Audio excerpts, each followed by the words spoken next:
바로 저번 영상에 이어서 이번에는 SD forward list 그리고 벡터와 리스트를 비교를 해볼 거예요. forward list로 만들고 컨테이너 라이브러리의 forward list에 대해서 알아볼게요.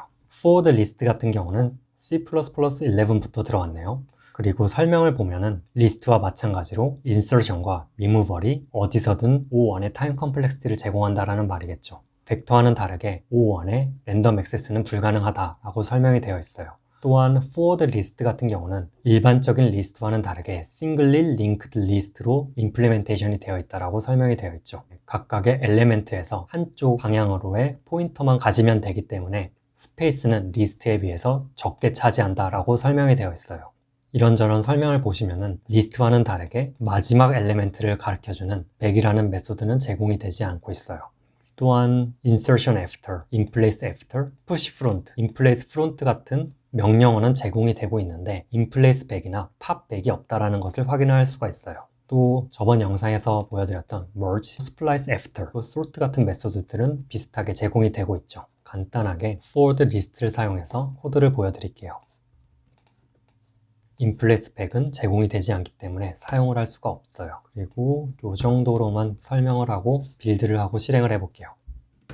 0, 1, 2, 3, 4, 5가 출력이 되는 것을 볼 수 있어요. 이를 그림으로 나타낼 수가 있는데요. 똑같이 스택과 힙으로 그려볼게요. 그리고 스택 위에 nums라는 오브젝트가 생성이 되었어요. forward list 같은 경우에는 오직 포인터 하나만 가지고 있다라고 생각을 하시면 돼요. 이 안에 포인터들이 들어있는 공간이 5개가 있다라고 생각을 하시면 돼요.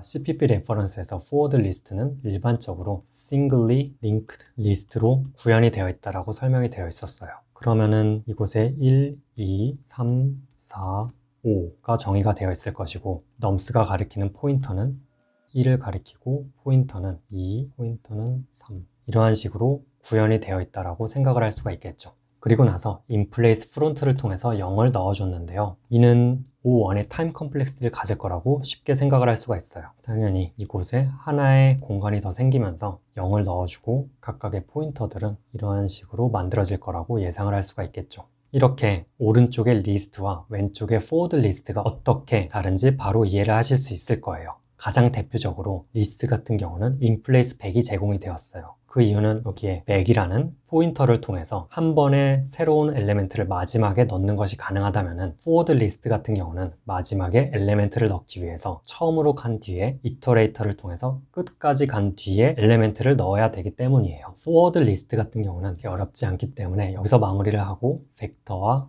리스트에 대해서 비교를 해볼 거예요. 결론부터 말하자면 실제로 프로그래밍을 하는 데 있어서 두 개 중에서 벡터를 사용할 일이 거의 99%일 거라고 생각을 하시면 돼요.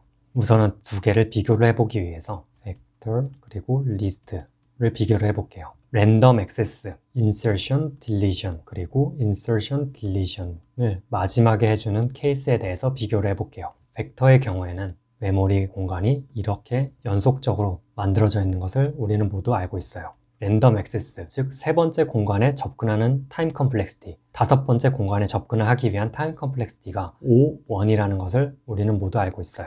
그런데 리스트 같은 경우에는 어떠한 공간에 접근을 하기 위해서는 무조건 이터레이터를 통해서 하나씩 아니면 뒤에서 한 번씩 접근을 해야 돼요. 그렇기 때문에 랜덤 액세스는 O(n의 타임 컴플렉시티를 가지고 있어요.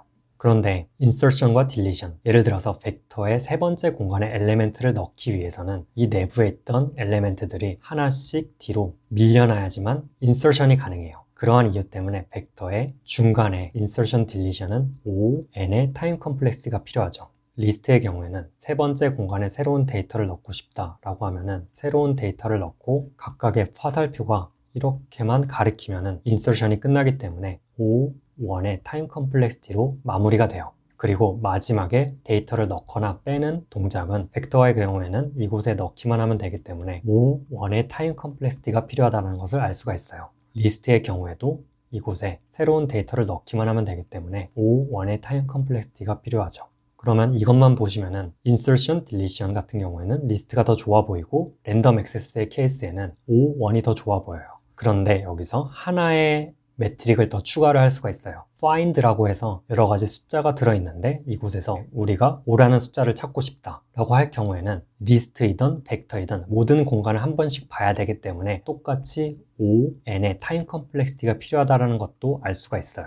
이걸 보시고 어차피 엘리멘트를 찾는데 똑같이 5n의 타임 컴플렉시티가 필요하고 데이터를 넣고 빼는데 5원의 타임 컴플렉시티가 필요하다는 것을 보고 리스트를 사용하시는 분들이 있어요. 사실 정말 특수한 케이스에서는 리스트를 사용을 해도 되는데요. 대부분의 케이스에서는 벡터를 사용하는 것이 더 빨라요. 그 이유에는 몇 가지가 있는데요. 가장 대표적인 이유는 find의 타임 컴플렉시티가 똑같이 5n이더라도 컴퓨터의 구조 때문에 벡터의 find가 훨씬 빨라요. 사실 메모리 공간이 이런 식으로 그려져 있다고 하지만 실제 메모리 공간은 격자 구조예요. 그리고 벡터의 케이스에는 연속되어 있다는 것을 알기 때문에 하나의 메모리 공간이 이러한 식으로 짜여져 있다는 것을 알 수가 있죠. 그런데 리스트 같은 경우에는 실제로 메모리 공간이 3개씩 그것도 여기저기 끊어져서 구성이 되어 있어요. 그 말이 무엇이냐면은 벡터 같은 경우는 1부터 5를 넣는다 라고 하면은 1, 2, 3, 4, 5 이러한 방식으로 데이터가 저장이 돼요. 그런데 리스트 같은 경우에는 이곳에 1이 들어가고 이곳에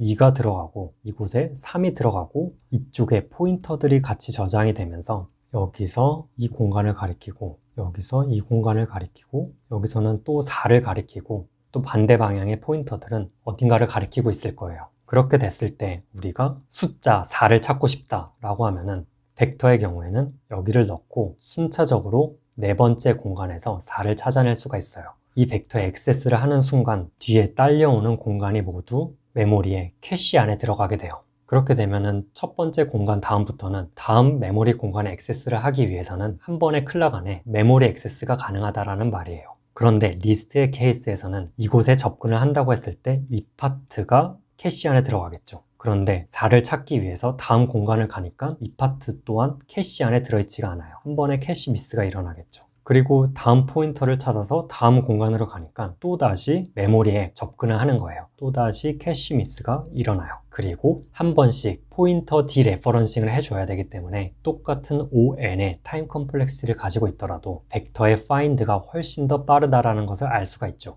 그리고 두 번째 이유는 병렬 프로그래밍과 많은 관련이 있어요. 우리가 벡터 안에 있는 데이터에 8개 혹은 16개의 코어로 병렬 연산을 하고 싶다라고 하면은 캐시 라인의 배수만큼 잘라서 각각의 코어에 할당만 해주면 아주 간단하게 병렬 프로그래밍을 완성을 할 수가 있어요. 그런데 리스트의 케이스에서는 링크드 리스트로 연결이 되어 있는데 이를 코어의 개수만큼 간단하게 자를 수 있는 방법이 없어요. 그렇기 때문에 병렬 프로그래밍을 통해서 리스트 컨테이너는 구현하기 어렵다라는 것을 알 수가 있죠. 그래서 이러한 이유 때문에 벡터와 리스트가 있으면 거의 모든 케이스에서는 벡터를 사용하면 된다라고 생각을 하시면 돼요. 이러한 동작 원리를 정확하게 이해를 하시면 리스트가 필요할 때 거의 1% 미만의 케이스에 대해서도 정확하게 파악을 하고 리스트를 활용하실 수가 있을 거예요.